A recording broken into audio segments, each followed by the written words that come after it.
जय हिंद दोस्तों। आज हम लोग पुनः उपस्थित हुए हैं अपने सेशन को आगे बढ़ाने के लिए।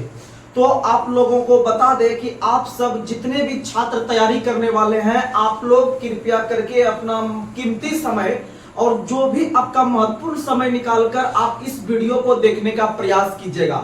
आप हमारे बात पर सिर्फ आप भरोसा करके आप मेरे वीडियो को देखने का प्रयास कीजिए। अगर आपका एग्जाम में अगर अच्छा परफॉर्मेंस करके नहीं आइएगा तो भी आप हमें बोलिएगा। बशर्ते आपसे हम यही आपसे आशा रख रहे हैं कि आपको जितना यहाँ पर कंटेंट दिया जाता है, चाहे आपको साइंस से संबंधित रहे या फिर आपका जो है कि जीके या स्टैटिक्स से संबंधित रहे, आपको कहीं कोई दिक्कत नहीं आएगा। आपको जितना बताया जाता है आप सिर्फ उसे अपने माइंड में जो है कि रिकॉल करते रहिएगा, क्योंकि एक क्वेश्चन को हम लगभग 1 से 2 दिन में जो है कि उसे रिवीजन के तौर पर हम उसको बार बार बताते रहते हैं। तो इससे क्या होता है कि किसी भी छात्र को जो है कि ज्यादा दिन तक याद रहता है। तो देखिए, फिलहाल अभी हम व्हाइट बोर्ड पे आप लोग को पढ़ा रहे हैं, तो उस तरह से डिजिटल बोर्ड का व्यवस्था अभी नहीं है फिलहाल, लेकिन उस कंटेंट में कम दम है कि वो डिजिटल बोर्ड भी फेल कर सकता है। इसीलिए आप लोग जो है कि अपना थोड़ा सा कोऑपरेट करके आप भी इस पर, क्योंकि हम लोग का जो बेसिक्स है हम लोग बचपन से सीखते हुए आए हैं, वह आपका इस तरह के बोर्ड पर सीखते हुए आए हैं। और अभी तो हम मार्कर से लिख रहे हैं, लेकिन उस समय आपको जो है कि वो चौक से लिखा जाता था और ब्लैक बोर्ड होता था, और उस पर जो है कि आप कोऑपरेट कर करके जब आप इतना दूर तक पहुंच सकते हैं तो कोई एक जॉब लगना कोई बड़ी बात नहीं है। बस आप मेरा साथ दीजिए, आपको हम कंटेंट के रूप में इतना चीज दे देंगे कि आराम से जो है कि सफल हो जाइएगा।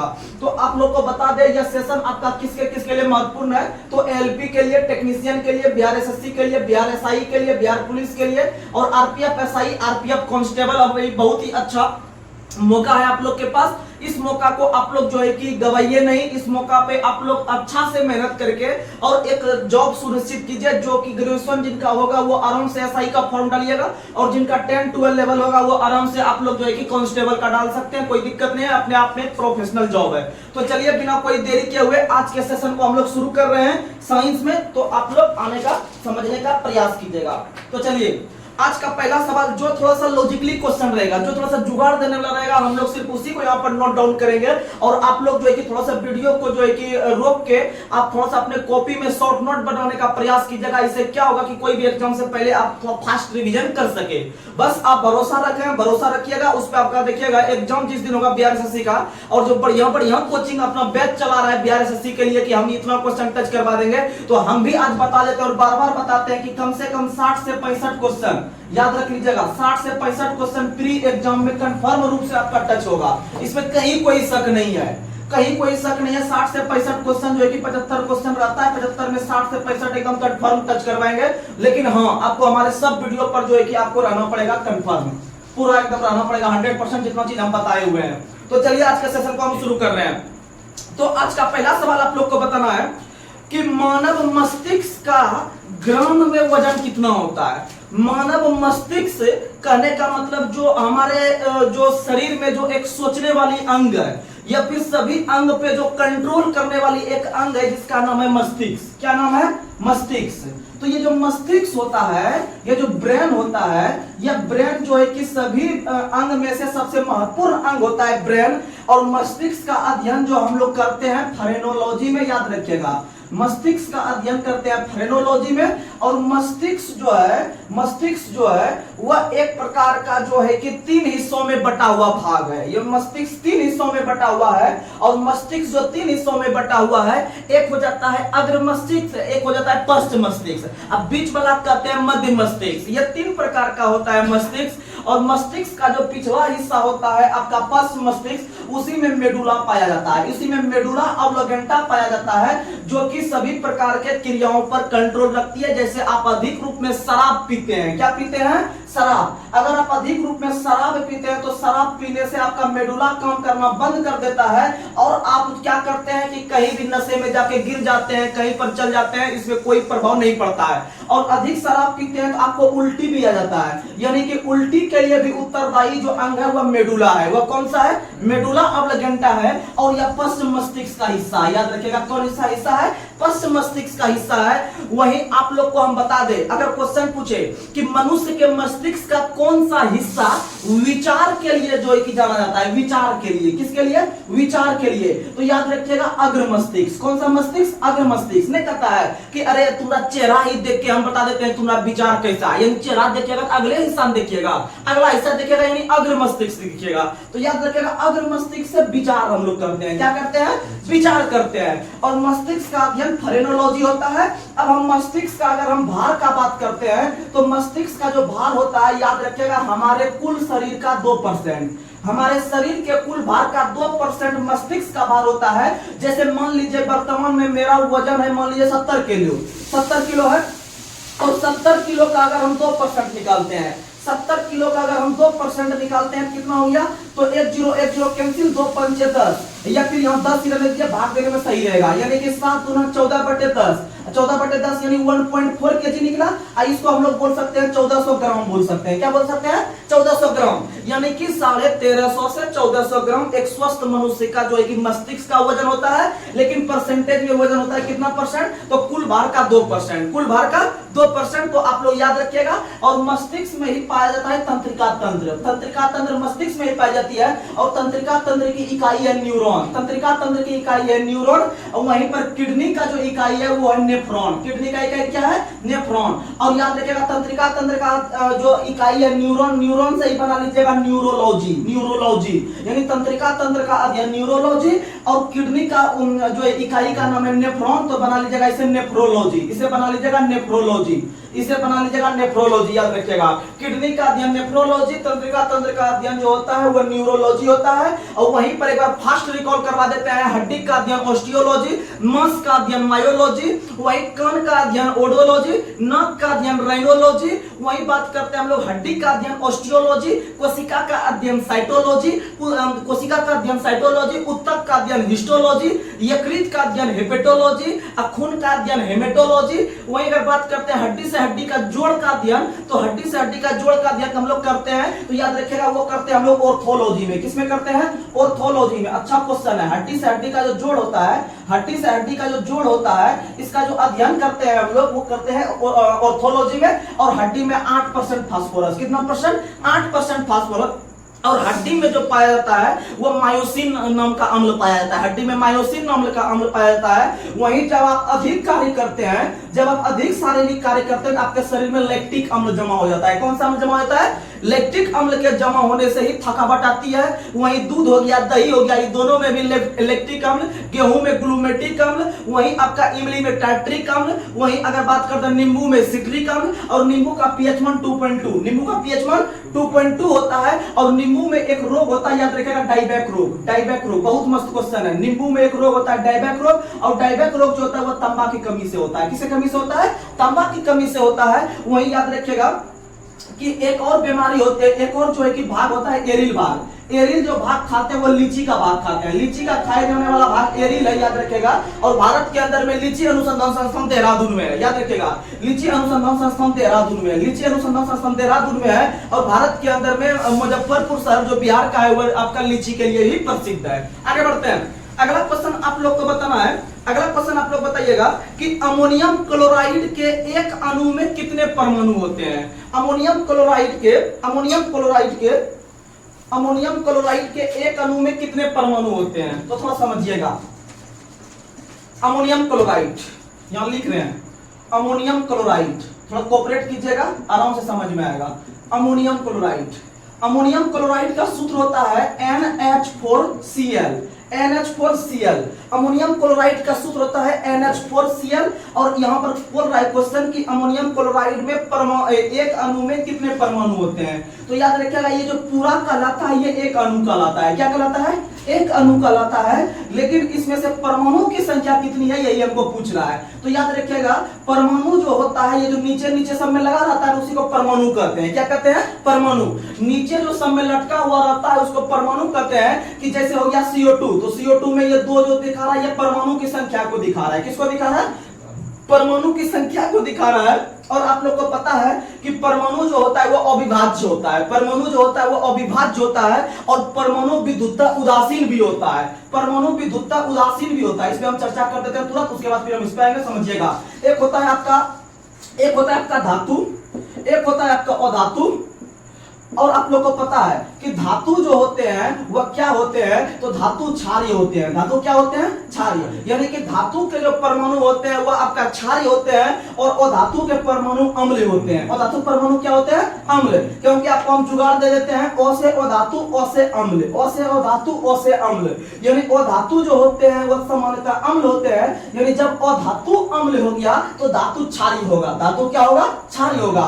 तो धातु क्षारीय हो गया। लेकिन उसी से संबंधित एक और चीज है परमाणु। तो याद रखिएगा, परमाणु में 4 अक्षर और उदासीन में भी 4 अक्षर, उदासीन में भी 4 अक्षर। यानी परमाणु विद्युतता उदासीन होते हैं। परमाणु विद्युतता क्या होते हैं? उदासीन। ऐसा क्वेश्चन अक्सर बीपीएससी में कोई पूछता है, आपका बिहार एसएससी में पूछता है, एसएससी जीडी में भी पूछेगा, तो आप लोग लगातार बनकर तैयारी कीजिएगा। अब आते हैं हम लोग NH4Cl, जिसको हम लोग अमोनियम क्लोराइड कहते हैं। वहीं अब इसका हम परमाणु कैसे निकालेंगे तो समझिएगा। यहाँ पर N है, H है, Cl है, यानी 3 तत्व है। एक आपका नाइट्रोजन है, एक हाइड्रोजन है, एक क्लोरीन है। वहीं आप लोग देखिएगा, क्या ये जो N जो तत्व है इसके सामने कुछ है तो बोलिएगा नहीं है। H में भले 4 है लेकिन N में कुछ नहीं है, तो इसका मतलब N में कुछ नहीं है तो N का 1 है। N का कितना है? 1। तो ये जुड़िएगा, N का 1 हो गया। कुछ नहीं है तो 1 है। आप ऐसे भी बचपन से पढ़े होंगे कि जहां पर कुछ नहीं आता वहां पर 1 मान लेते हैं आप। तो सुनिएगा, नाइट्रोजन का 1 हो गया, ये नहीं कि इसका 0 समझ लीजिएगा ना, नाइट्रोजन खुद 1 अपने आप में है। तो समझिएगा, नाइट्रोजन का 1 आ गया, 1 कर दिए। अब हाइड्रोजन में कितना है? 4, तो 4 कर दिए। प्लस क्लोरीन में भी कुछ नहीं है तो इसको 0 भी नहीं कीजिएगा, इसमें भी कितना लीजिएगा? 1। कितना लीजिएगा? 1। तो नाइट्रोजन 1, हाइड्रोजन 4, क्लोरीन 1, टोटल जोड़िए 4 2 6। कितना हो गया? 6। तो आपका करेक्ट आंसर जो आएगा कि अमोनियम क्लोराइड में परमाणु की संख्या 6 है। कितना है? 6 है। समझ में आया नया? वहीं अगर इस क्वेश्चन को घुमा के पूछे कि अमोनियम क्लोराइड का आणविक द्रव्यमान कितना होगा, अमोनियम क्लोराइड का आणविक द्रव्यमान कितना होगा, तो आपको कल भी बताए थे, आज भी हम बता रहे हैं। कल दूसरा हम लिए थे तत्व, आज हम दूसरा यौगिक ले रहे हैं। तो आप लोग ध्यान सुनिएगा। अब देखिएगा, यहाँ पर नाइट्रोजन है, हाइड्रोजन है, क्लोरीन है, इसका आपको निकालना है आणविक द्रव्यमान। तो आणविक द्रव्यमान निकालने के लिए आपको सबसे पहले परमाणु भार चाहिए। आणविक द्रव्यमान निकालने के लिए आपको परमाणु भार चाहिए। तो आप लोग परमाणु भार जो निकालते हैं, आप परमाणु संख्या का दुगुना कर देते हैं। सामान्यतः परमाणु संख्या का दुगुना करने पर आपको परमाणु भार आ जाता है। आता है कि नहीं आता है? परमाणु भार आ जाता है। तो आप लोग समझिएगा, परमाणु संख्या भैया नाइट्रोजन का कितना है, तो नाइट्रोजन का बताइएगा कि आप लोग परमाणु संख्या भी याद रखिएगा, कम से कम 1 से 30 तक याद रहना चाहिए, एकदम होठ पे, कभी भी किसी को बता सकते हैं। वहीं पर आप याद रखिएगा जो एक महत्वपूर्ण है, जैसे कि आपका हो गया चांदी हो गया, फिर आपका जो है कि जस्ता हो गया, टीन या फिर टीन हो गया, या फिर आपका सोना चांदी, ये सब याद रखिएगा। पारा वगैरह ये बहुत इंपॉर्टेंट है, बहुत, तो याद रखिएगा। तो नाइट्रोजन का परमाणु संख्या 7 होता है। तो अच्छा ठीक है, नाइट्रोजन का 7 हो गया। इसका हमको अगर दुगुना करते हैं तो परमाणु बाहर आ जाएगा, यानी कि n के बदले में आप 14 लिखेंगे। वहां पर कितना लिखेंगे? 14 लिखेंगे। और वहीं पर बात करते हैं हाइड्रोजन का। तो हाइड्रोजन का परमाणु संख्या 1 होता है। हाइड्रोजन का परमाणु संख्या 1 होता है। और इसका याद रखिएगा, इसमें हम 2 से गुणन नहीं करेंगे। क्यों नहीं करेंगे? क्योंकि इसमें जो है कि न्यूट्रॉन का संख्या 0 होता है। आप लोग को पता है, परमाणु, आप लोग को पता है कि कोई भी चीज का परमाणु द्रव्यमान निकालने के लिए प्रोटॉन प्लस न्यूट्रॉन की संख्या की आवश्यकता होती है। प्रोटॉन प्लस न्यूट्रॉन बराबर होता है द्रव्यमान संख्या। तो परमाणु संख्या बराबर होता है प्रोटॉन संख्या बराबर होता है परमाणु संख्या। तो हम निकाल रहे हैं हाइड्रोजन का।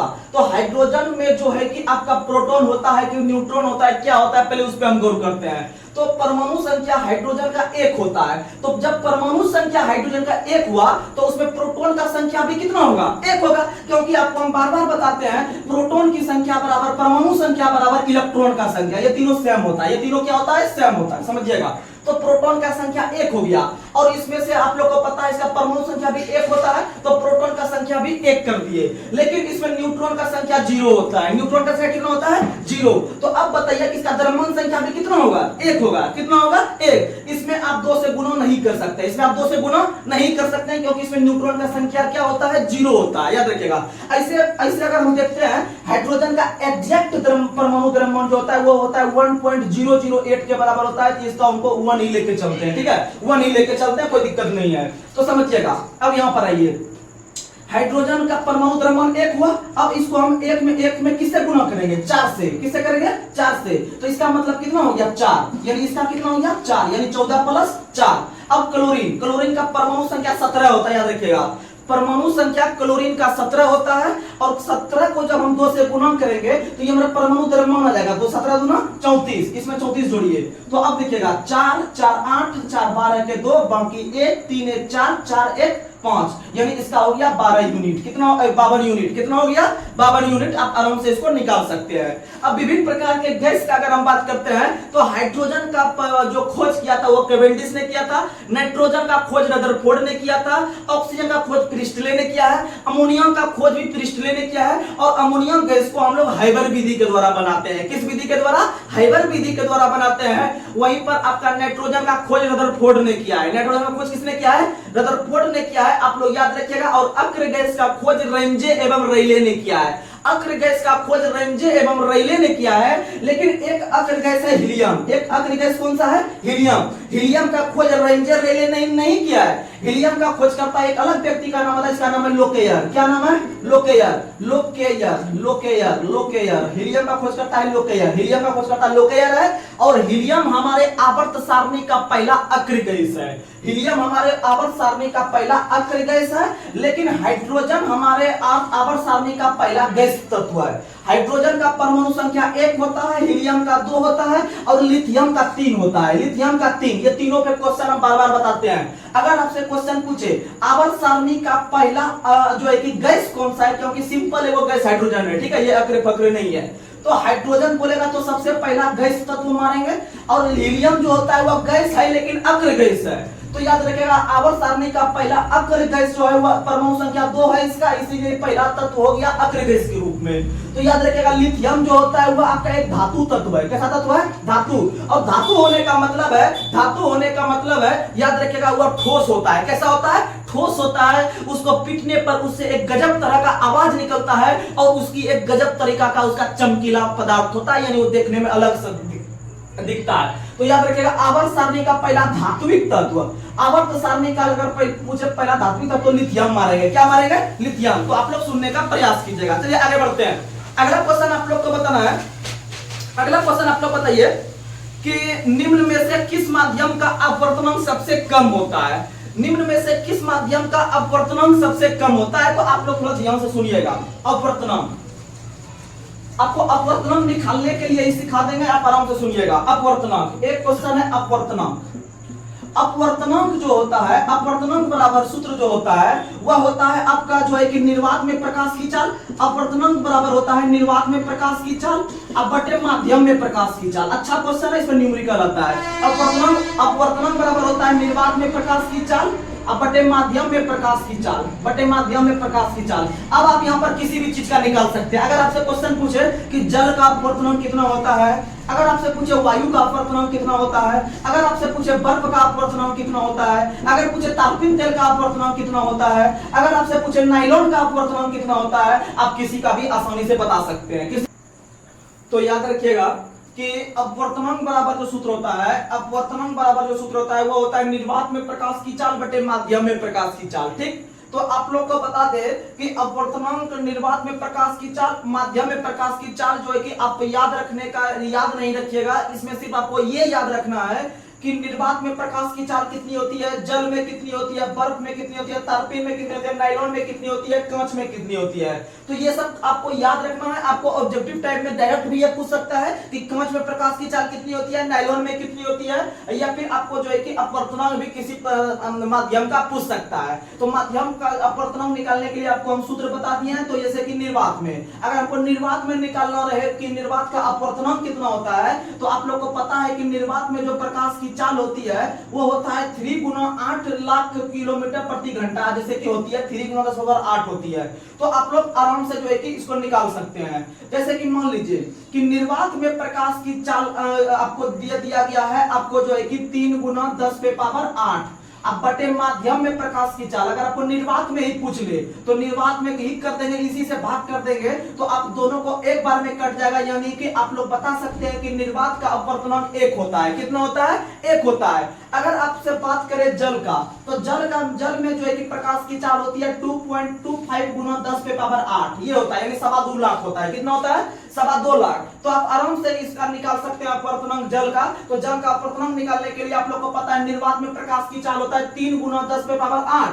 अब बटे माध्यम में प्रकाश की चाल, इसमें जो निकालना रहेगा वो माध्यम बन जाएगा, ठीक है। और आपको निर्वात हमेशा याद रखना पड़ेगा, ऊपर में निर्वात 3 लाख देना पड़ेगा। तो 3 गुना 10 पावर 8 ऊपर में लिखेंगे।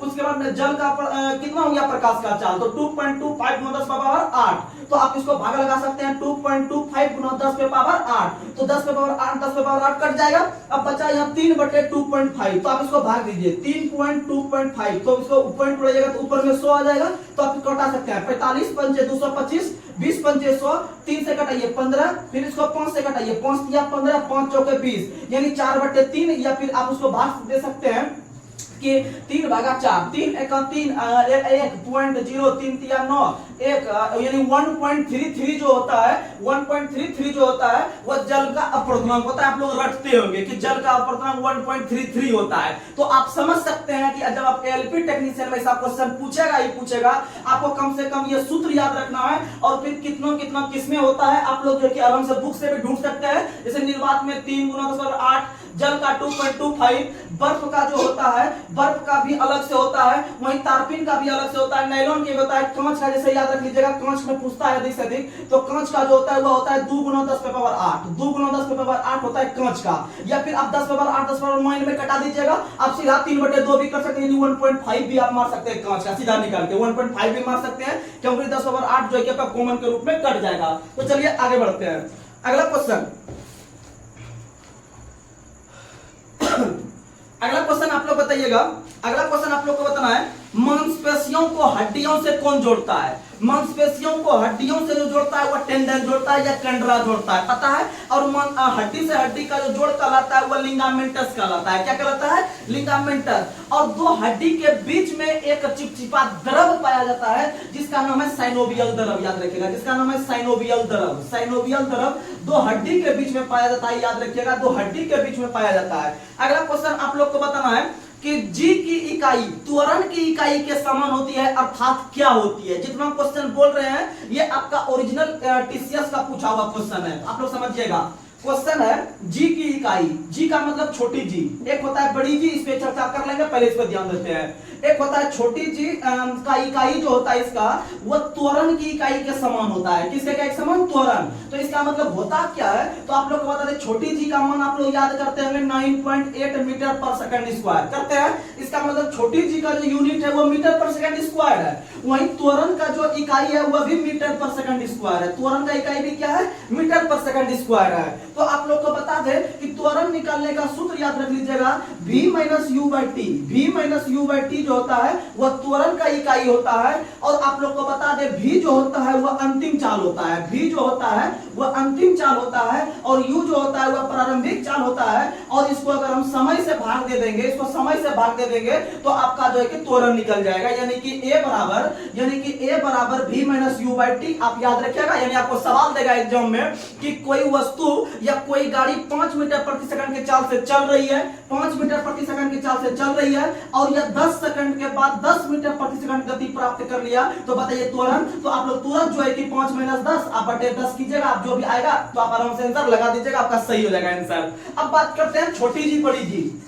अब बात करते हैं छोटी जी और बड़ी जी। तो बड़ी जी जो होता है इसका मान सब जगह सार्वत्रिक होता है, यानी सब जगह कांस्टेंट होता है, ये नहीं बदलता है। आप इसको कहीं भी लेके जा, पूरे ब्रह्मांड में जाइए, हमेशा जी का जो मान होता है वह आपका इक्वल होता है, हमेशा जी का जो मान होता है वह इक्वल होता है। और आप लोग को बता दें कि बड़ी जी का जो मान होता है, एग्जाम में बहुत बार क्वेश्चन पूछा गया है, 6.67 गुना 10 पे पावर माइनस 11, याद रखिएगा 6.67 गुना 10 पे पावर -11। याद रखिएगा नरेंद्र मोदी स्क्वायर बटे केजरीवाल स्क्वायर, क्योंकि दोनों अगर नरेंद्र मोदी स्क्वायर में चल रहा है तो केजरीवाल भी उसके पीछे पीछे स्क्वायर में चल रहा है, लेकिन मोदी भले अभी उसको परेशान कर दे लेकिन उसको परास्त नहीं कर पाएगा, क्योंकि वो भी अपने आप में पावरफुल लेता है। क्योंकि ये जो केजरीवाल का जो पार्टी है आम आदमी पार्टी कोई बड़ी पार्टी नहीं थी प्रारंभिक, क्योंकि वो 2012 के अंदर में स्थापना हुआ है आपका आम आदमी पार्टी का, और वो इस तरह से पूरे भारत में झाड़ू लगाने का काम किया है कि वो जो है कि मोदी उसको जो है कि विवश करके उसको जेल में डाल दिया है अभी, लेकिन उनका कुछ कर नहीं पाएगा। तो आप लोग को बता देते हैं 6.6 10 नरेंद्र मोदी स्क्वायर बटे केजरीवाल स्क्वायर, याद रखिएगा ये होता है बड़ी जी का मान और इसका वैल्यू हमेशा समान रहता है, इसका वैल्यू हमेशा समान। लेकिन एक क्वेश्चन आता है कि हम तो बड़ी जी का मान पता कर लिए, लेकिन ये मान दिया किस वैज्ञानिक ने है? तो कैवेंडिश ने दिया है। किसने दिया है? कैवेंडिश ने। और वही कैवेंडिश जो हाइड्रोजन का खोज किया है, जो हाइड्रोजन का खोज किया है। ये हो गया बड़ी जी के बारे में। अब बात करते हैं छोटी जी। तो छोटी जी का मान आप लोग को अभी तुरंत हम बताए हैं 9.8 मीटर पर सेकंड स्क्वायर, यानी छोटी जी जो होता है एक प्रकार का त्वरण होता है। एक प्रकार का क्या होता है? त्वरण होता है, क्योंकि त्वरण की भी इकाई मीटर पर सेकंड स्क्वायर होता है। तो याद रखिएगा छोटी जी का मान जगह जगह पे चेंज होते रहता है, जगह जगह पे क्या होते रहता है? चेंज। तो क्वेश्चन अगर पूछे कि छोटी जी और बड़ी जी में आप एक महत्वपूर्ण अंतर बताइए, तो आप ये नहीं कि दोनों का मान बता दीजिएगा, वो अंतर नहीं हुआ, वो तो अलग अलग उसका प्रकृति हो गया, उसका मान हो गया। लेकिन सबसे महत्वपूर्ण अंतर आप बताइएगा कि बड़ी जी हमेशा सार्वत्रिक होता है, हमेशा कांस्टेंट होता है, कहीं भी लेके जाइए कोई प्रभाव नहीं। लेकिन छोटी जी का मान जगह जगह पे चेंज होता है, जगह जगह पे चेंज होता है। आप याद रखने का प्रयास कीजिएगा। चलिए अब हम लोग आगे बढ़ते हैं। अगला क्वेश्चन आप लोग को बताना है, मिट्टी के बर्तन में रखा हुआ जल गर्मी में भी ठंडा का कारण बनता है, वाष्पन विधि। कौन सी विधि?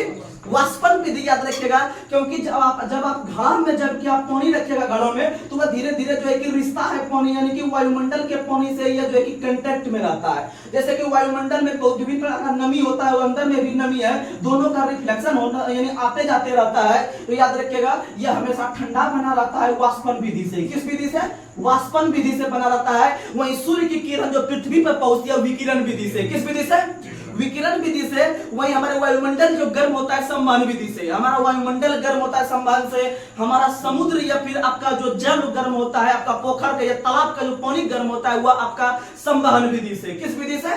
संवहन विधि से। ये सब क्वेश्चन याद रखिएगा। और आपका जो कोई ठोस पदार्थ, आपका अगर क्वेश्चन पूछे कि कोई ठोस पदार्थ जो गर्म होता है वह चालन विधि से। किस विधि से? चालन। क्योंकि जब आप खाना बनाते हैं इस तरह आप जब लोहिया को चढ़ाते हैं, आप जो कि गैस पे चढ़ाते हैं, तो पहले यहाँ पर हीट होता है, पहले सेंटर पॉइंट पे हीट होता है, तब यहाँ से जहां पर आप हाथ से पकड़ते हैं ऐसे करके पकड़ने में रहता है, तब ये जाके हीट होता है। यानी यह तापमान चल के जो है कि आपके पास पहुंचा है, यानी कि चालन विधि के द्वारा गर्म होता है। किस विधि के द्वारा? चालन विधि के द्वारा। आप याद रखने का प्रयास कीजिएगा। आगे बढ़ते हैं।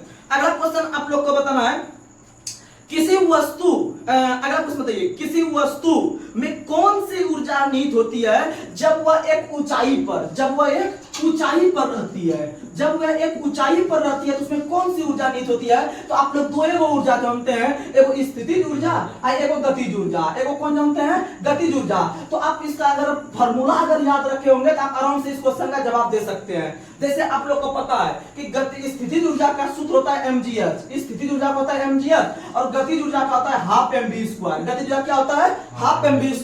तो क्या आपको कहीं पर यहाँ ऊंचाई का मिल रहा है क्या सूत्र? ऊंचाई मतलब h होता है, ऊंचाई का मतलब h होता है। क्या आपको कहीं h मिल रहा है? तो बोलिएगा नहीं, इसीलिए ऊंचाई में गतिज ऊर्जा नहीं होता है। ऊंचाई में गतिज ऊर्जा नहीं होता है। जब भी ऊंचाई का अगर हम बात करते हैं तो वहां पर स्थितिज होता है, और स्थितिज में देखिए आपको क्या h मिल रहा है? तो बोलिएगा हाँ मिल रहा है, यानी कि स्थितिज में हो गया h। यानी कि जब भी कोई वस्तु अगर ऊंचाई में चल रहा है तो समझेंगे कि उस पे स्थितिज ऊर्जा है। कौन सी ऊर्जा है? स्थितिज ऊर्जा। और आप लोग को पता है कि गतिज ऊर्जा और संवेग में, गतिज ऊर्जा और संवेग में संबंध होता है, वह होता है p²/2m। p²/2m। आप देखिएगा आज भी हम बता देते हैं, आप लोग रिकॉल भी देखेंगे, क्योंकि साइंस का फिक्स टाइप का न्यूमेरिकल आता है एग्जाम में। ठीक है, अगर आपसे कमेंट उस पे है तो आप आराम से सॉल्व कर सकते हैं। और बात रटने वाला चीज तो आपको रटवा देंगे अधिक से अधिक क्वेश्चन, आप टेंशन नहीं लीजिएगा, बस लगातार रहिएगा मेरे साथ। जैसे देखिए क्वेश्चन पूछता है कि गतिज ऊर्जा और संवेग में क्या संबंध होता है। इस पे न्यूमेरिकल भी आता है आपको, इसमें जो है कि ये सूत्र आप याद रखिएगा p²/2m। लेकिन ये चीज आया कैसे, हम इसको प्रूव करते हैं, समझिएगा।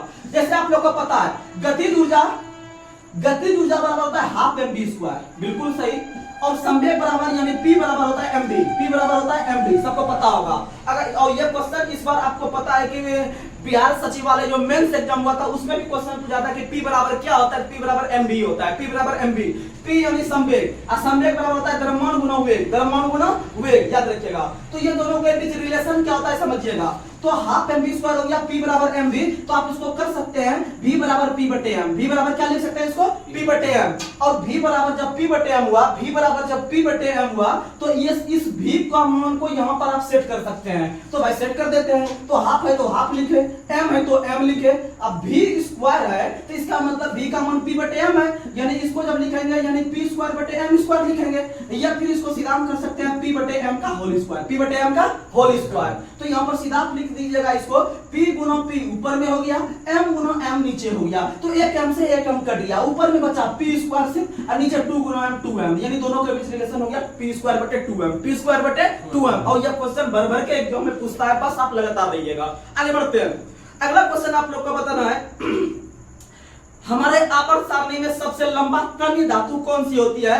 तन्य का मतलब हम तान के सबसे अधिक लंबा कर सकते हैं Au, सोना को। किसको कर सकते हैं, सोना को। और सोना का परमाणु संख्या कितना होता है, सोना का परमाणु संख्या कितना होता है, याद रखिएगा 79। कितना होता है 79, 79 79। और याद रखिएगा पारा का 80, पारा का कितना होता है 80, पारा का 80, सोना का 79। एक और तत्व होता है चांदी, चांदी का 47, चांदी का 47। तो याद रखिएगा आवर्त सारणी में सबसे तन्यता वाला तत्व, यह सबसे आघातवर्धन तत्व जो होता है वह आपका सोना होता है। कौन होता है, सोना। और आप लोग को पता है कि सोना जो होता है इसका लैटिन नाम जो होता है सोना का जो आप लोग को पता है कि सोना का संकेत Au हुआ, Au से ही बना लेंगे ओरम। क्या बना लेंगे, ओरम। और चांदी का संकेत होता है आपका Ag। क्या होता है, Ag से बना लेंगे अर्जेंटम। क्या बना लेंगे, अर्जेंटम, याद रखिएगा। यानी कि चांदी का लैटिन नाम अर्जेंटम, सोना का लैटिन नाम ओरम, याद रखने का प्रयास कीजिएगा। और पारा जो होता है, पारा का एक महत्वपूर्ण अयस्क पारा का एक महत्वपूर्ण अपर रूप है, या फिर उसका अयस्क बोल सकते हैं, जिसका नाम है आपका सिनेवार। क्या नाम है, सिनेवार। पारा का एक महत्वपूर्ण अयस्क का नाम है सिनेवार। क्या नाम है, सिनेवार। और आप लोग को पता है थर्मामीटर हो गया, आप लोग को पता है कि ये जो आपका ट्यूबलाइट लगा होता है, ट्यूबलाइट में आपका कम दाब पे पारा रहता है ऑर्गन के साथ, आर्गन के साथ कम दाब पर पारा ट्यूबलाइट में लगाया जाता है। वहीं पर अगर बात करते हैं और पारा का, तो पारा को हम लोग क्विक सिल्वर के नाम से जानते हैं। किस नाम से, क्विक सिल्वर। क्विक सिल्वर के नाम से पारा को जानते हैं, क्विक सिल्वर के नाम से पारा को जानते हैं। और आप लोग को पता है कि पारा थर्मोमीटर का जो आविष्कार किया था वो फारेनहाइट ने किया था। किसने किया था, फारेनहाइट। क्योंकि आप लोग जो टेम्परेचर मापते हैं कि मेरा 90 बुखार हो गया, 100 बुखार हो गया, लेकिन एग्जैक्ट होता है 98.6 डिग्री फारेनहाइट, याद रखिएगा।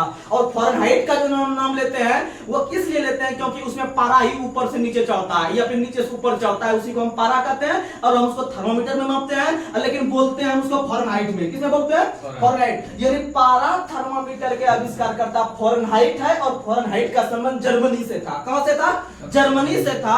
वहीं पर आप लोग को पता है कि केपलर एक वैज्ञानिक थे, केपलर एक खगोलविद थे, जिन्होंने आपका ग्रहों का गति का नियम दिया है। ग्रहों का गति का नियम पक्का पक्की 1600 में, जो बोल रहे हैं याद रख लीजिएगा। सिर्फ ग्रहों का गति का नियम केपलर ने पक्का पक्की 1600 में दिया था, और इसका संबंध जो था जर्मनी से। वहीं एक और वैज्ञानिक है जिनका नाम है कोपरनिकस। क्या नाम है, कोपरनिकस। और कोपरनिकस ने जो है कि हमारे सौरमंडल का खोज किया है, याद रख लीजिएगा। यहां पर लिख देते हैं जल्दी से। दोनों वैज्ञानिक में एग्जाम में क्वेश्चन आता है, कहता है केपलर। केपलर का संबंध है जर्मनी से, केपलर का संबंध है जर्मनी से। और केपलर ने एक नियम दिया है ग्रहों का गति का नियम, ग्रहों का नियम। और ये जो दिया है, यह दिया है पक्का पक्की 1600 में। कब दिया है, 1600 में। वही एक वैज्ञानिक है जिसका नाम है कोपरनिकस। क्या नाम है, कोपरनिकस। कोपरनिकस का संबंध है पोलैंड से। कहां से है, पोलैंड से। और याद रखिएगा इन्होंने सौरमंडल का खोज किया है। किसका खोज किया है, सौरमंडल का खोज किया है। और ये जो खोज किया है 1540 में। कब खोज किया है, 1540 में। आप ये टोटल कंटेंट याद रखिएगा, चारों का चारों ओर के एग्जाम में छपता है। आगे बढ़ते हैं, अगला क्वेश्चन। अगला क्वेश्चन आप लोग को और हम बताते हैं। एक क्वेश्चन आता है सूर्य केंद्र सिद्धांत किसने दिया है, भू केंद्र सिद्धांत किसने दिया है। तो आप लोग को पता है कि कभी एक ऐसा समय हुआ करता था जब पूरे ब्रह्मांड का केंद्र सूर्य को मानता था। अब कुछ ऐसा समय भी हुआ है जब जो है कि आपको पृथ्वी को केंद्र माना है। पूरे ब्रह्मांड का केंद्र किसको माना है? पृथ्वी को। और एक समय था जब पूरे ब्रह्मांड का केंद्र सूर्य को माना जाता था। तो भाई ये सूर्य केंद्र सिद्धांत कौन दिया है? और फिर पृथ्वी को हम भूमि भी बोल सकते हैं या इसको भू केंद्र भी बोल सकते हैं। क्या बोल सकते हैं? भू केंद्र। तो ये सिद्धांत किसने दिया है? तो दोनों समझिएगा, एक ट्रिक से जुगाड़ देते हैं। तो याद रखिएगा सूर्य केंद्र में, याद रखिएगा सू से सू निकाल लेंगे और जो दिया है उसके नाम का पहला अक्षर काट के हटा देंगे, यानी सू का। क्या याद रखिएगा? सू का। सू केंद्र सिद्धांत कोपरनिकस ने दिया है। किसने दिया है? कोपरनिकस ने दिया है। वहीं पर इसका याद रखिएगा, आप लोग भुट्टा खाते होंगे, अभी भुट्टा का सीजन खत्म होने वाला है, आप लोग खा सकते हैं जल्दी से, नहीं तो फिर 1 साल तक वेट करना होगा। तो याद रखिएगा भुट्टा, भुट्टा यानी भू से भू केंद्र सिद्धांत यानी पृथ्वी, और टा से टोलमी, टा से क्या याद रखिएगा? टोलमी। क्या याद रखिएगा? टोलमी। आप लोग आराम से ये सब क्वेश्चन याद रखिएगा। चलिए आगे बढ़ते हैं। अगला क्वेश्चन आप लोग का बताना है, आधुनिक आवर्त सारणी के समूह, आधुनिक आवर्त सारणी के किस समूह में 2, 8, 6, आधुनिक आवर्त सारणी के किस समूह में 2, 8, 6 इलेक्ट्रॉनिक विन्यास वाले तत्व को रखा गया है? वाले तत्व को रखा गया है, समझिएगा ऐसा क्वेश्चन आता है। यानी कि आपको दे देगा इलेक्ट्रॉनिक विन्यास तोड़ के। आप लोग बात करते हैं इलेक्ट्रॉनिक विन्यास पे, तो इलेक्ट्रॉनिक विन्यास जो होता है वह किसी भी तत्व को सजाया जाता है तोड़ के, ठीक है। यानी कि एक प्रकार का आप वैज्ञानिक का नाम सुने होंगे, अपवाऊ का नियम, ठीक है। एक वैज्ञानिक थे अपवाऊ, बहुत मस्त क्वेश्चन है। अपवाऊ, अपवाऊ के नियम जो है इसी के आधार पर इलेक्ट्रॉनिक विन्यास, इसी के आधार पर इलेक्ट्रॉनिक विन्यास को सजाया जाता है। तो ये आप ऑब्जेक्टिव टाइप में क्वेश्चन याद रखिएगा कि आपका अपवाऊ का नियम के आधार पर ही इलेक्ट्रॉनिक विन्यास को एडजस्ट करते हैं किसी भी तत्व को, और जो करते हैं वह इस तरह से करते हैं। तो ये परमाणु संख्या को ही तोड़ के ऐसे ऐसे लिखा है, यानी कि ये तीनों को जब जोड़िएगा तो एक तत्व आपको कोई ना कोई जरूर मिलेगा परमाणु संख्या। तो आप इसको जोड़िए, 2, 8, 10, 10, 16, और 16 का परमाणु संख्या होता है सल्फर, तत्व क्यों है सल्फर, यानी 16 पे सल्फर होता है, 14 पे सिलिकॉन होता है, 15 पे फास्फोरस होता है, 17 पे क्लोरीन होता है, 18 पे ऑर्गन होता है, 19 पे पोटेशियम होता है, 20 पे कैल्शियम होता है। तो सुनिएगा कि 16 जो आया वो सल्फर का आया। तो आप बता सकते हैं कि यह जो आपका 2, 8, 6 जो तत्व है वह कौन से तत्व का इलेक्ट्रॉनिक विन्यास को दिखा रहा है? तो आप बोलिएगा परमाणु संख्या 16 वाले को दिखा रहा है या फिर सल्फर को दिखा रहा है? किसको दिखा रहा है? सल्फर को। और सल्फर को हम लोग गंधक के नाम से भी जानते हैं, सल्फर को हम लोग गंधक के नाम से भी जानते हैं। और आपको एक हम बहुत ही रोचक जानकारी दे देते हैं कि हमारे आवर्त सारणी में जितने भी तत्व है सभी तत्व अलग अलग देश या कहीं से लिया गया है, आपका अलग अलग भाषा से, लेकिन एकमात्र तत्व सल्फर है। लेकिन एकमात्र तत्व सल्फर है कि जो कि हम लोग संस्कृत भाषा से लिए हैं। किस भाषा से लिए हैं? संस्कृत भाषा से लिए हैं। इसीलिए जो है कि एग्जाम में यह क्वेश्चन बहुत महत्वपूर्ण है, आप लोग याद रखिएगा। चलिए हम लोग आगे बढ़ते हैं।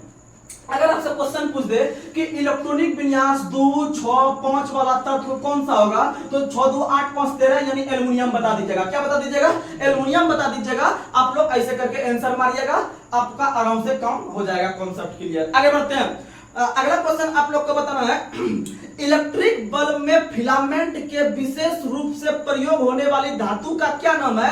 तो याद रखिएगा टंगस्टन। कौन सा धातु का नाम है? टंगस्टन। और टंगस्टन का संकेत क्या होता है? W। टंगस्टन का संकेत होता है W। टंगस्टन का संकेत क्या होता है? W। और याद रखिएगा टंगस्टन का जो रहता है गलनांक बिंदु वो रहता है आपका 3370 डिग्री सेल्सियस। 3370 डिग्री सेल्सियस, कोनो बुक इसका 3500 भी लिख देता है, लेकिन एग्जाम में जो रेलवे टीसीएस का एग्जाम जो करवाया था उसमें 3370 डिग्री आंसर लिया है। इसीलिए आपका कर्तव्य बनता है कि अगर आप रेलवे एलपी का तैयारी करते हैं तो आप 3300 लेके चलिएगा। लेकिन आपका बिहार वगैरह या कहीं दूसरा एग्जाम लेगा, ऑप्शन में आपको गैप करके देगा, कहीं 3700 देगा, 3500 देगा, 3200 देगा, तो आप तब 3500 लगाइएगा, आप तब 3500 लगाइएगा, लेकिन एग्जैक्ट 3370 याद रखिएगा। समझ में आ गया? आगे बढ़ते हैं। अगला क्वेश्चन आप लोग को बताना है, मोटर गाड़ी में ओडोमीटर क्या मापता है? तो आप लोग को बता दे कि मोटर गाड़ी में जो ओडोमीटर, जैसे हम गाड़ी का बात करते हैं तो उसमें 2 यंत्र याद रखिएगा, एक आप ओडोमीटर याद रखिएगा और दूसरा जो याद रखिएगा एक आप स्पीडोमीटर याद रखिएगा। क्या याद रखिएगा? स्पीडोमीटर। ये 2 वहां पर यंत्र लगे होते हैं जो अलग अलग चीज को बताते हैं। तो याद रखिएगा कि जैसे मान लीजिए एक चक्कर है, एक चक्का है, ये चक्का इस तरह से रोड पे कितना दूरी गया नहीं गया, अर्थात जो है कि चली गई दूरी जो मापता है वो कौन यंत्र से? ओडोमीटर। कौन यंत्र से? यानी गाड़ी के द्वारा चली गई दूरी ओडोमीटर से मापते हैं, लेकिन गाड़ी में कितना हम पिकअप कौन स्पीड से चल रहे हैं, 90 80 100 से चल रहे हैं, यानी स्पीड को जो दिखाता है अर्थात ये गति को मापता है। किसको मापता है? गति। जैसे आप लोग बाइक चलाते होंगे तो पहले 60 पे 70 पे 80 पे, यानी स्पीड को जैसे जैसे इंक्रीज करते होंगे, आपका स्पीडोमीटर का काम है उसके स्पीड को दिखाना, उसके स्पीड को दिखाना। तो आप ये सब क्वेश्चन याद रखिएगा। लेकिन एक और आपको बता देते हैं, अगर हम नाव का बात करते हैं, किसका बात करते हैं? नाव का। यानी अगर हम पानी में चलने वाली नाव का बात करते हैं तो याद रखिएगा कि नाव की चाल को ज्ञात करने वाला यंत्र का नाम है टैकोमीटर। क्या नाम है? टैकोमीटर। टैकोमीटर। नाव पर जो हम चाल को ज्ञात करते हैं, नाव के चाल को अगर हम ज्ञात करते हैं टैकोमीटर से, किससे ज्ञात करते हैं? टैकोमीटर से। लेकिन नाव पर एक और चीज, टैकोमीटर से हम चाल निकाल लिए नाव का, लेकिन अगर हमको रहे कि नाव पे भैया कितना समय हो रहा है, नहीं हो रहा है, हमको पता नहीं चल रहा, आप ये बताइए, तो बोला आप हैरान क्यों हो रहे हैं, आपको हम समय बता रहे हैं, आप चुपचाप रहिए। तो याद रखिएगा उसका यंत्र का नाम है क्रोनोमीटर। क्या नाम है? क्रोनोमीटर। क्रोनोमीटर। और क्रोनोमीटर का आविष्कार करता है हैरिसन। कौन है? हैरिसन। हैरिसन। अच्छा क्वेश्चन है, याद रखिएगा। अगर नाव की चाल टोकोमीटर, नाव की चाल टैकोमीटर, नाव की चाल टैकोमीटर, लेकिन नाव पर समय को ज्ञात करने वाला यंत्र का नाम है क्रोनोमीटर। और क्रोनोमीटर जो है कि नाव पर चाल ज्ञात करने वाला यंत्र है, उसका आविष्कार करता है हैरिसन। कौन है? हैरिसन। आप लोग ध्यान से समझने का प्रयास कीजिएगा। और आप लोग को पता है कि नाव की चाल या वायुयान की चाल, अगर हम बात करते हैं वायुयान की चाल, तो याद रखिएगा वायुयान की चाल हम लोग नोट संख्या में ज्ञात करते हैं। किसमें ज्ञात करते हैं? नोट संख्या में ज्ञात करते हैं वायुयान की चाल। वायुयान वगैरह जितने भी हवा में उड़ने वाले आपके यंत्र हैं वह समताप मंडल में उड़ते हैं। किस मंडल में उड़ते हैं? समताप मंडल में, क्योंकि उसके लिए उड़ने की आदर्श दशा पाई जाती है, यानी उसमें आपका शांत माहौल रहती है, कोई आंधी तूफान नहीं रहता है। जो भी आंधी तूफान रहता है वह आदमी खुद पृथ्वी पे लड़ लेता है, यानी कि क्षोभ मंडल में रहता है। आगे बढ़ते हैं। अगला क्वेश्चन आप लोग को बताना है, वह ठोस पदार्थ जिसका सामान्य नाम शुष्क बर्फ है। जिसका सामान्य नाम क्या है? शुष्क बर्फ। और शुष्क बर्फ जो होता है वो उसको हम लोग CO2 कहते हैं। क्या कहते हैं?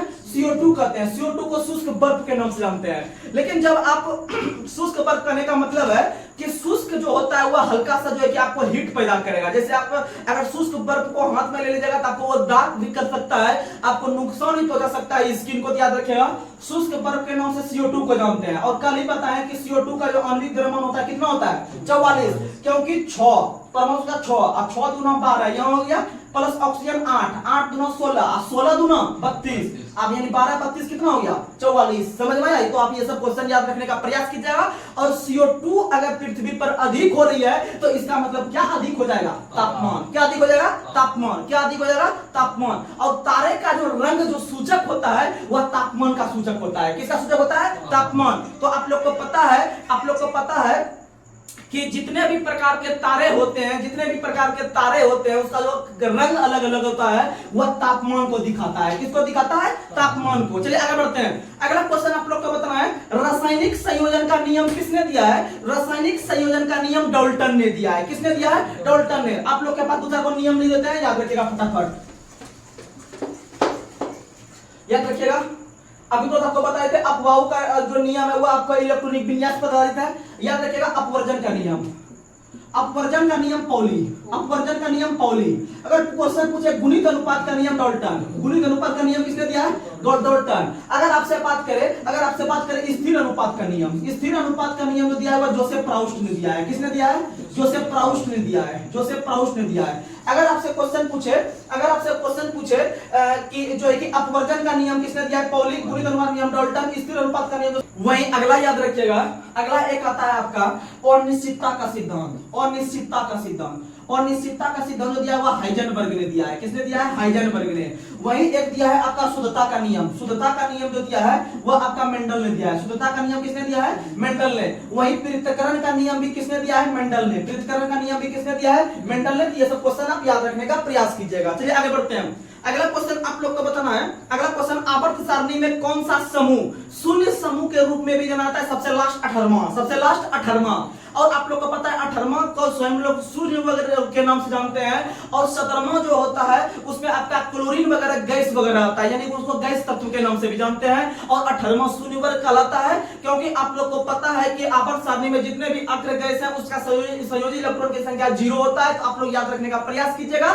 और सॉरी उसमें 8 होता है, आप लोग याद रखिएगा। और आप लोग को पता है कि 18वां तत्व जो होता है वो शून्य वर्ग होता है, उसमें आपका सभी अग्र गैस आते हैं, जैसे कि आपका रेडॉन हो गया, ऑर्गन हो गया, उसके बाद फिर आपका जो है कि जीनॉन हो गया, ये सब याद रखिएगा। लेकिन आपका हीलियम जो है कि 18वां में नहीं आता है, हीलियम 18वां में नहीं आता है, आप लोग याद रखिएगा। चलिए अगला क्वेश्चन आप लोग को बताना है, धातुओं से ऑक्साइड जैसी और शुद्ध युक्त धातुओं के शुद्धिकरण के लिए कौन सी प्रक्रिया की जाती है? पोलिंग। कौन सी प्रक्रिया?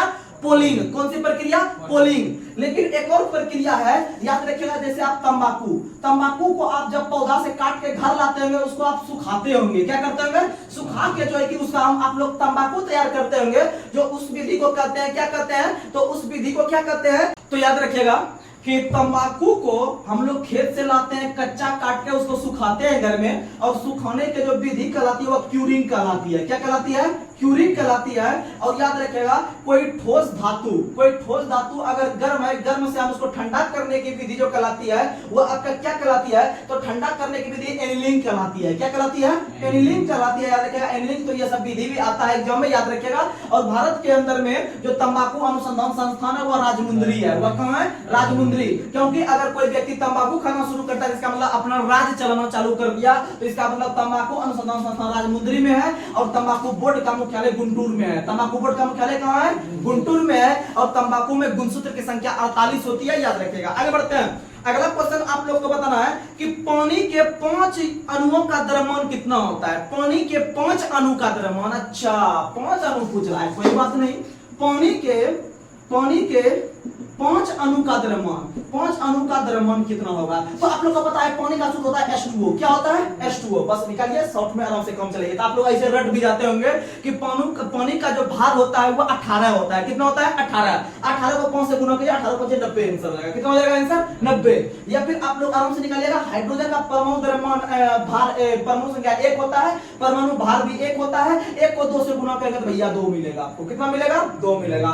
ऑक्सीजन में कुछ नहीं है, कोई बात नहीं, ऑक्सीजन का जितना होता है पर्सनली ले लीजिए। ऑक्सीजन का 8 दूना 16, 16 दू 18, यानी कि 1 यूनिट का मान या फिर 1 परमाणु का मान 18 आया। अब पूछ रहा है 5, तो 18 पंचे 90, आराम से आप मार सकते हैं, कोई दिक्कत नहीं है। लेकिन भारी जल का अनुभार 20 होता है। कितना होता है? 20। और भारी जल का खोज 1932 में यूरे एवं बास्वर्न ने किया था, याद रखिएगा। और 7000 भाग नॉर्मल पानी मिलाने के बाद एक हार्ड वाटर आपको प्राप्त होता है। आगे बढ़ते हैं। अगला क्वेश्चन आप लोग को बताना है, अगला क्वेश्चन आपको बताइएगा। अगला क्वेश्चन बताइए कि अल्ट्रा फिल्ट्रेशन किससे संबंधित है? मल त्याग से। किससे संबंधित है? मल त्याग से।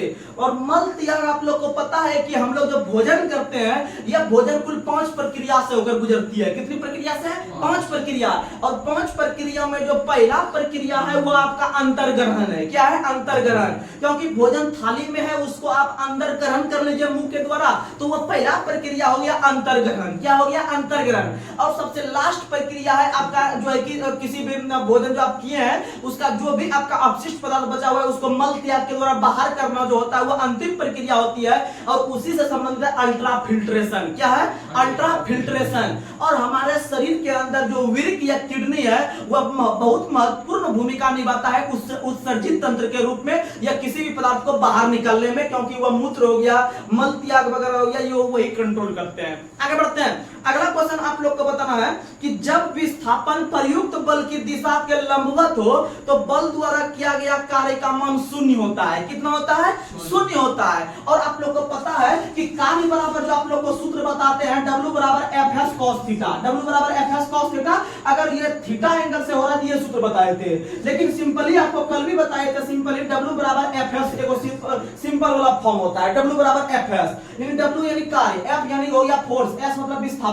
तो याद रखिएगा कि यहाँ पर बोल रहा है क्वेश्चन कि जब विस्थापन द्वारा प्रयुक्त बल की दिशा लंबवत हो तो याद रखिएगा तो बल द्वारा किया गया कार्य का मान कितना होता है? 0। आप थोड़ा समय दीजिए, उसके बाद आप लोग को हम थोड़ा समझाते हैं। तो बल द्वारा किया गया कार्य का मान यहाँ पर कितना प्राप्त हो रहा है? 0। कितना प्राप्त हो रहा है? 0। तो आप लोग समझिएगा आप लोग समझिएगा, आप लोग को यहाँ पर लेना है, यानी काट वाला शून्य प्राप्त है। इसका मतलब जो है कि आपको जो है कि ये लंबवत काम करवा रहा है।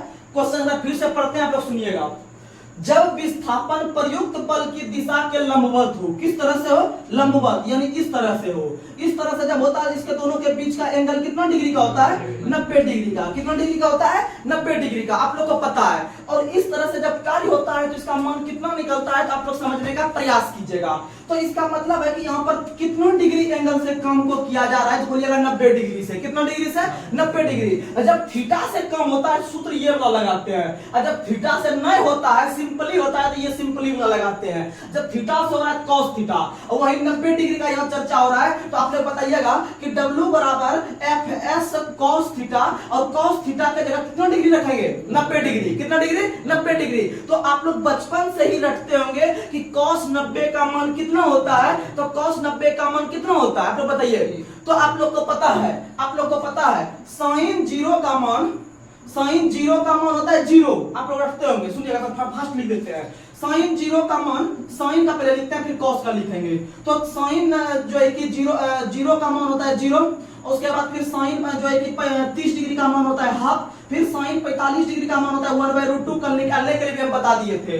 अब फिर cos sin 60 का मान कितना होता है, तो √3/2 होता है। और जो है कि sin 90 का मान जो होता है वो कितना होता है? 1 होता है। कितना होता है? 1। अब आप लोगों को पता चल गया होगा कि अब cos 0 का मान कितना होगा? 1 होगा। cos 0 का मान कितना होगा? 1 होगा।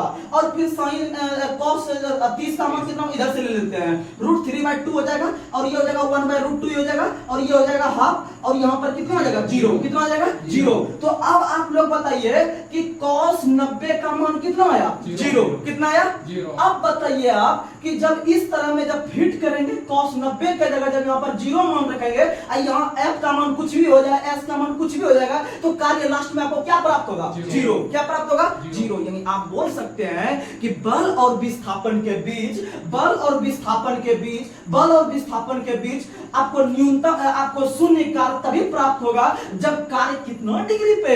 90 डिग्री। कितना डिग्री? 90 डिग्री। वही अगर पूछेगा कि बल और विस्थापन के बीच कितना डिग्री से हम काम को करवाए जो काम आपको अधिकतम प्राप्त हो, हमको काम अधिकतम प्राप्त हो, तो बोलिएगा भैया आप 0 डिग्री पे करवाइए, तो वो 1 से गुना होगा, और 1 से गुना होगा तो उसका कार्य ज्यादा मानेंगे, क्योंकि 1 से ज्यादा कोई भी नहीं है। 1 से ज्यादा कोई भी नहीं है। समझ में आया?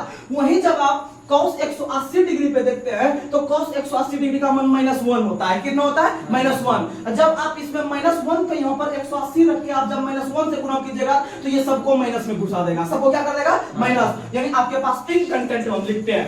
अगर काम को 0 डिग्री पे करवाते हैं, अगर आप काम को 90 डिग्री पे करवाते हैं, अगर आप काम को 180 डिग्री पे करवाते हैं, तो आपको मान से यही कन्वर्ट हो जाएगा। तो cos 0 का जो मान होता है वो 1 होता है, सॉरी 1 होता है ना, हाँ 1 होता है, और cos 90 का मान 0 होता है, और cos 180 का मान -1 होता है। तो आप बता सकते हैं किस पे अधिकतम आएगा, किस पे न्यूनतम आएगा, किस पे 0 आएगा।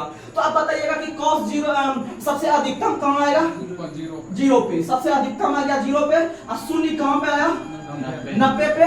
और न्यूनतम किस में है? ये किसको बोलता है? ऋणात्मक किस पे रहेगा? तो ऋणात्मक यानी कि 180 पे। समझ में आया कि नहीं आया? तो आप लोग इस तरह से अपने तैयारी को मजबूत कीजिएगा, और न्यूमेरिकल का कोई दिक्कत नहीं है। जब भी एग्जाम आ जाएगा तो न्यूमेरिकल हम जो है कि एक 20-20 करके न्यूमेरिकल को सॉल्व करने का प्रयास करेंगे। इससे आपका जो है कि 5-6 क्वेश्चन जो न्यूमेरिकल रहेगा एलपी टेक्नीशियन या ग्रुप डी में, उसमें आप बेहतर करके आइएगा। और आजकल सिंपली जो है कि बिहार पुलिस के एग्जाम में भी न्यूमेरिकल रहता है।